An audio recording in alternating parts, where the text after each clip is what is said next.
Hello, this is episode 3 of the Revolution Insight series, and this is revolving around India and the revolution that took place to essentially overhaul India, to basically get rid of British influence in India.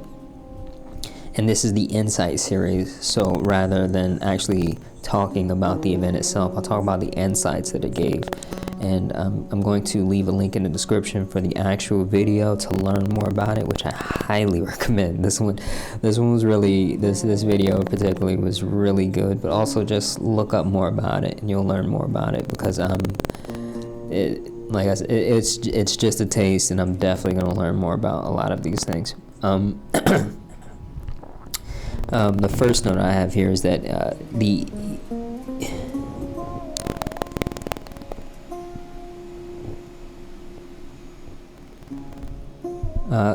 East India Company was really created as a small colonizing presence, okay, and it's called the East India Company due to India believing, or the West India Company. It would be the West India Company, right? What I believe, I believe it's the West India Company rather than the East India Company, but we'll see. But the idea here was the India Company in general was essentially like, it started as a small colonizing, a small colonizing presence, right? And these people gained weapons, this company, it was literally a company, it gained the ability and the legal authority to use weapons because Britain couldn't send ships and warships to protect them in the case of a conflict in any really in any real effective amount of time. And so they really gained authority to protect and rule over themselves. And at first, they started as a small company because at first the Mughal Empire, it was just too powerful to go against. They couldn't take over. There was no way to win in a conflict against them. And at some point, this empire got torn apart due to internal conflict. This is something that I've seen a few times over and over again when it comes down to the idea of what internal conflict allows for. And the British company, they took advantage of that, and they took advantage of that through a system of really just treaties, and they called these basically just I believe they were called the empty treaties or something like that, but it was just treaties where people were gaining the royalty. They were able to save face and give more ground to British rule. And it was just a system of royalty that was willing to sell out the people that they ruled over, and they got that particular system, it seems like, and they got that system to a degree to where British took control of vast amounts of India, and they did not have the people to do that. They did not have, if you're talking about just a flat out British presence in India, though, they would be completely outnumbered, right? But they had, that's how impactful and powerful that was. That idea of the insight that I really gained from that was just the idea of how powerful it is to see AI data centers around the US. Knowing how unpopular they are with the people, they are still prevalent. And that is really, really something, because it tells me that the politicians today, they are able and willing to sell out to a very bold degree at this point. And we need to be worried about the ground that they're ceding that we're not looking at.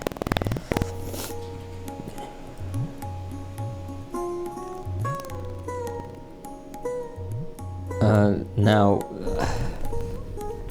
the initial divide between the Mughal Empire, it could have been organic, but later on, British did use the divide and conquer strategy, and they used religion.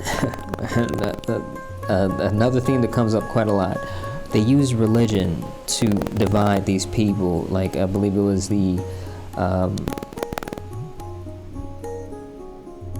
I want to say it was Hindus and the Muslims. That's what they used, right? So they would deliberately favor I want to say it was the Muslims over the Hindus in some cases, and they would basically try to create distrust there between the two, and they were successful in some cases.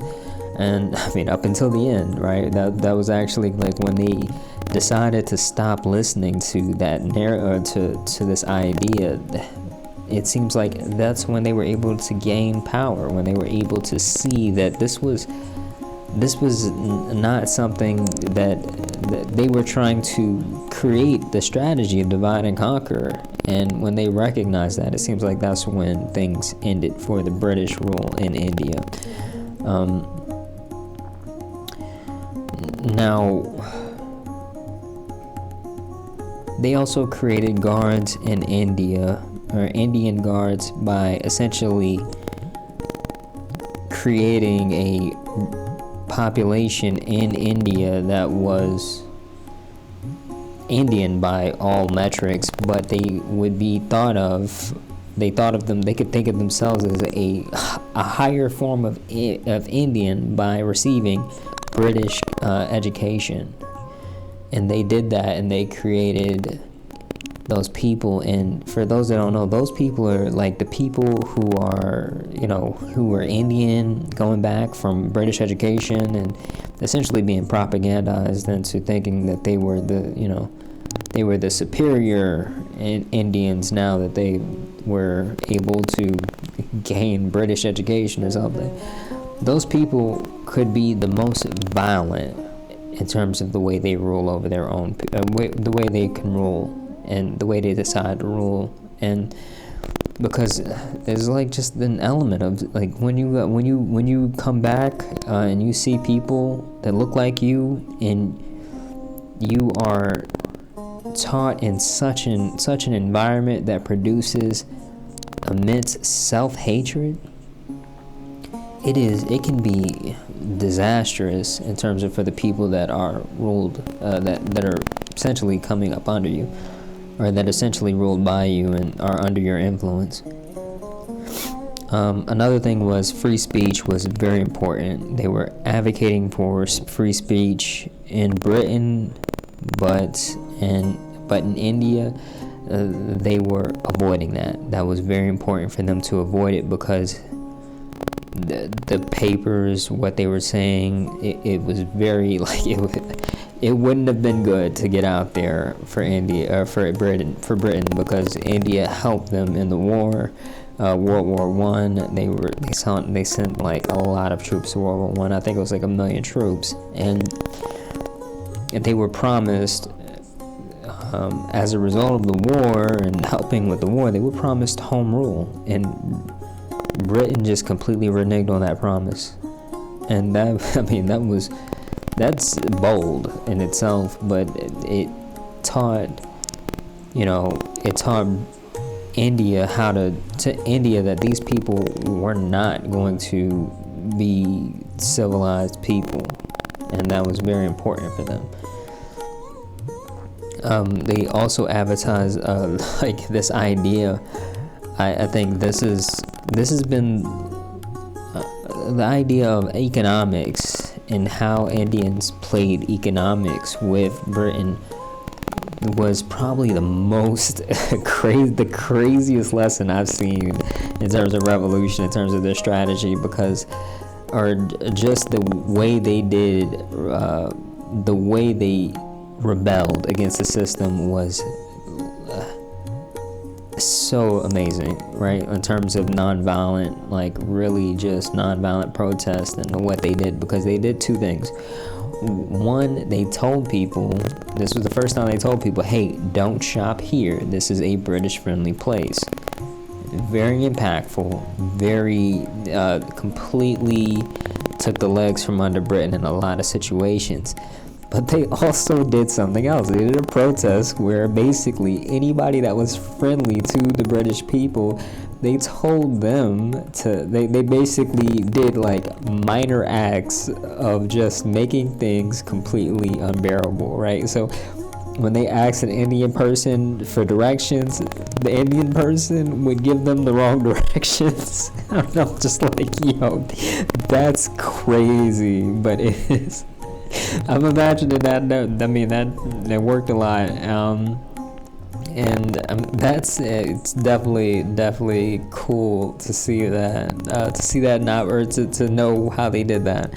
And the CIA even had to take notes at some point, but that was they have a tremendous amount of respect for me for that particular strategy in general. Also it's called The Art of Simple Sabotage. That was my last note there.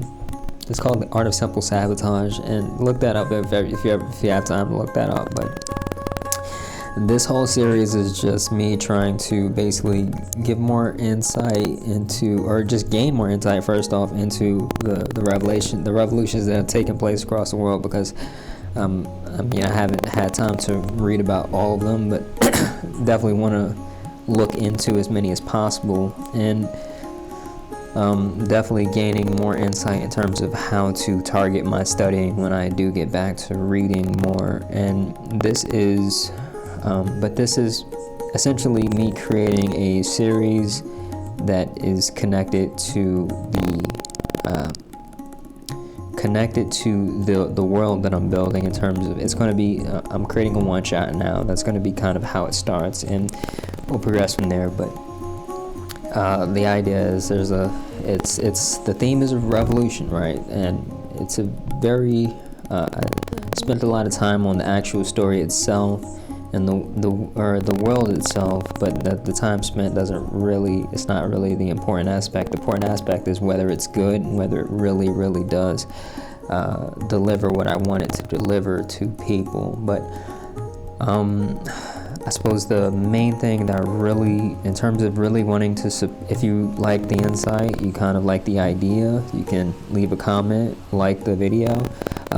You can also, when I do look out and subscribe for when I do have that one shot available, I'm going to try to advertise it here. But also, I want you guys to check out the pocket watch that I'll have linked. It's linked to the story, so you might need to read the one shot before it really has meaning, but it is, it's cool nonetheless. But if anything, I appreciate you listening, and I hope to really see you in the next episode. Thank you.